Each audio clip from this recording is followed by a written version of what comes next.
హైదరాబాద్లో ఉన్నటువంటి బడా గణేషన్ ఖైరతాబాద్ విగ్రహం దగ్గరికి అయితే వచ్చాము. ఇప్పుడు ఎగ్జాక్ట్లీ ఇంకొక 1-2 డేస్లో మొత్తం వర్క్ మొత్తం కంప్లీట్ కాబోతుంది అనమాట. ఇంకా పెయింటింగ్ సెక్షన్ అయితే ఇంకా చాలా వర్క్ అయితే మిగిలింది. అది కూడా ఈ రోజు అయితే టోటల్గా వర్క్ అయితే కంప్లీట్ కాబోతుంది. ఇప్పటికీ ఈసారి అయితే 70 సంవత్సరాలు పూర్తయ్యాయి ఈ హైదరాబాద్ బడా గణేషన్ ఖైరతాబాద్ విగ్రహాన్ని స్థాపించనమాట. సో మొత్తం టోటల్గా వర్క్స్ అయితే మొత్తం కంప్లీట్ సెక్షన్ నడుస్తుందన్నమాట. ఇంకా కొంచెం కలర్ సెక్షన్ అయితే ఇంకా మిగిలింది. సో రామ మందిరం ఇక్కడ రైట్ సైడ్లో చూసుకుంటే దానికి పైన అయితే మనకు డిఫరెంట్ కలర్స్ అయితే యాడ్ చేశారు. సో గణపతి భక్తులు ఎవరైనా ఉంటే ఒక్కసారి జై బోలో గణేష్ మహారాజ్కి జై. సో ఫ్రెండ్స్, 70 సంవత్సరాలు పూర్తి చేసుకున్న మన బడా గణేష్ ఖైరతాబాద్ విగ్రహాన్ని ఈసారి డిఫరెంట్గా నిర్మించారనమాట. ఇక్కడ మనకు త్రిమూర్తులు అయితే కనిపిస్తున్నారు. చాలా అంటే చాలా అద్భుతంగా ఉంది. బడా గణేషన్ భక్తులు అయితే డెఫినెట్గా లైక్ చేయండి, షేర్ చేయండి, కామెంట్ చేయండి. Hi hello friends, welcome back to my channel. అందరికీ గుడ్ మార్నింగ్ ఫ్రెండ్స్. ఈ రోజు అయితే మనం బడా గణేషన్ ఖైరతాబాద్ విగ్రహం దగ్గరికి అయితే వచ్చాము. ఇంకొక 2 డేస్లో మనకు వినాయక చవితి అయితే స్టార్ట్ కాబోతుంది అనమాట. మనకు అయోధ్య రామ మందిరంలో ఏ విధంగా అయితే బాలరాముడు ఉన్నాడో సేమ్ టు సేమ్ అదే విధంగా ఇక్కడ కూడా ఆ యొక్క బాలరాముడిని విగ్రహాన్ని అయితే ఏర్పాటు చేశారనమాట. మనకి ఇక్కడ లెఫ్ట్ సైడ్లో కనిపిస్తుంది కదా, సేమ్ బ్లాక్ ఫినిషింగ్ చాలా నీట్గా same to same Ayodhya Rama మందిరంలో ఏ విధంగా అయితే ఏర్పాటు చేశారో సేమ్ అదే విధంగా కనిపిస్తుంది చూడండి. ఆ యొక్క బాలరామునికి సంబంధించినటువంటి డిజైన్ కానీ కలర్స్ కానీ సేమ్ టు సేమ్ ప్రింట్ ఉన్నాయన్నమాట. సో అదేవిధంగా విగ్రహం పైన ఉన్నటువంటి లెఫ్ట్ సైడ్లో రైట్ సైడ్లో త్రిమూర్తులను అయితే ఏర్పాటు చేశారు. చాలా నీట్ ఫినిషింగ్ వచ్చింది చూడండి. ఇక్కడ కనిపిస్తుంది కదా మనకు. ఈ యొక్క బడా గణేష్ని చుట్టుపక్కల చూసినట్లయితే మనకు ఇప్పుడిప్పుడే సందడి అయితే మొదలైందనమాట. ఇక్కడ కనిపిస్తుంది మనకు.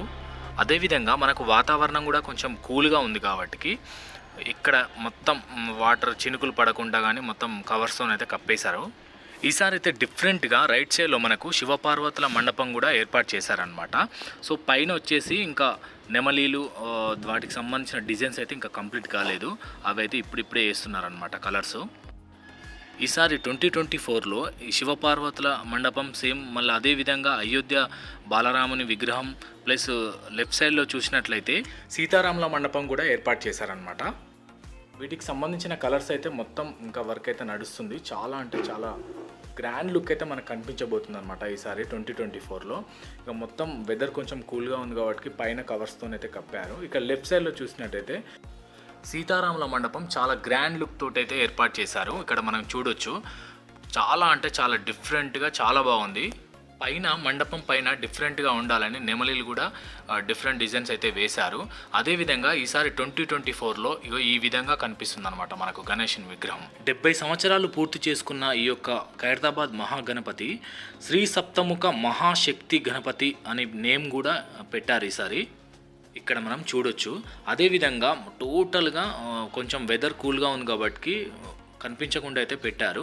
సో నేను కొన్ని ఫొటోస్ అయితే దగ్గర నుండి కొన్ని తీశానమాట. ఇక్కడ మండపం వల్ల కమిటీ సభ్యుల పర్మిషన్ తీసుకొని లోపలికి వెళ్ళి మొత్తం అయితే తీశాను కొన్ని ఫోటోలు. అది మీకు చూపిస్తాను చూడండి.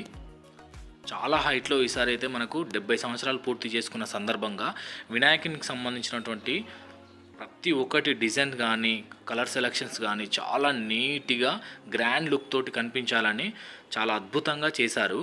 ఈసారి ఖైరతాబాద్ గణేష్ని చూడాల్సిన వాళ్ళు ఇంకా చూడని వాళ్ళు ఎవరైనా ఉంటే ఈసారి డిఫరెంట్గా దర్శనం చేసుకోండి, చాలా బాగుంటుంది.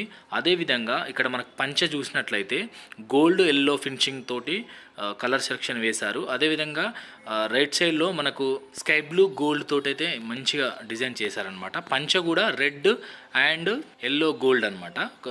ఫైనల్ అయిపోయింది కలర్ కూడా. ఇంకా పాదాలకు కొంచెం కలరు ఇంకా వేయలేదు. పైన కూడా కలర్స్ అయితే వేస్తున్నారు. గణపతి పంచ చూసినట్లయితే చాలా డిఫరెంట్గా గ్రాండ్ లుక్ తోటి అయితే ఏర్పాటు చేశారు. సో వెదర్ కొంచెం లైట్ కూల్గా ఉంది కాబట్టి కవర్స్ అయితే తీస్తున్నారు చూడండి. ఇక్కడ మనకు బ్యాక్ కనిపిస్తుంది కదా. విగ్రహానికి 2 సైడ్ల పంచముఖాలు విగ్రహాలను అయితే ఏర్పాటు చేశారు. ఇక్కడ మనం చూడొచ్చు. రైట్ సైడ్లో అయోధ్య బాలరామునికి సంబంధించిన ఫోటో కూడా కనిపిస్తుంది అనమాట. సో టోటల్గా కంప్లీట్ అయితే వర్క్ అయితే ఆల్మోస్ట్ అయిపోయింది. ఇంకా ఎగ్జాక్ట్లీ ఇంకొక 1 డేలో ఇంకా మొత్తం కంప్లీట్ కాబోతుంది అనమాట. విగ్రహానికి సంబంధించినటువంటి ఐస్ కానీ కలర్స్ డిఫరెంట్ చూడండి. ఎంత నీట్గా గ్రాండ్ ఫినిషింగ్ అయితే మనకు కనిపిస్తుంది ఇక్కడ. సో ఫ్రెండ్స్, అదేవిధంగా చేతిలో అయితే పెద్ద గద అయితే పట్టుకొని ఉన్నాడు. అది గోల్డ్ ఫినిషింగ్ తోటి నీట్గా ఉన్నది. పైన అయితే కిరీటాలు కూడా చాలా అద్భుతంగా డిజైన్ చేశారు. Gold, yellow, red and different colours ఇక్కడ పెయింటింగ్ అయితే వేస్తున్నారు చూడండి. అండ్ కిరీటాలు కూడా టోటల్గా గోల్డ్ ఫినిషింగ్, గ్రీను, రెడ్, ముత్యాల సంబంధించినటువంటి కలర్స్ కూడా వేశారు. చాలా నీట్గా ఉంది. అదేవిధంగా వినాయకునికి సంబంధించినటువంటి పంచముఖాలు అండ్ ఐస్ చూడండి ఎంత నీట్గా గ్రాండ్ లుక్ తోటి కనిపిస్తుందో. చూశారు కదా, ఈ యొక్క బడా గణేషన్ ఖైరతాబాద్ విగ్రహానికి సంబంధించిన లేటెస్ట్ సబ్జెక్ట్స్ అయితే మా ఛానల్లో వస్తూనే ఉంటాయి. చూడండి. వీడియో చూసిన వారు ప్రతి ఒక్కరూ లైక్ చేసి, షేర్ చేసి, కామెంట్ చేయండి. జై బోలో గణేష్ మహారాజ్కి జై. నెక్స్ట్ వీడియోలో మళ్ళీ కలుద్దాం.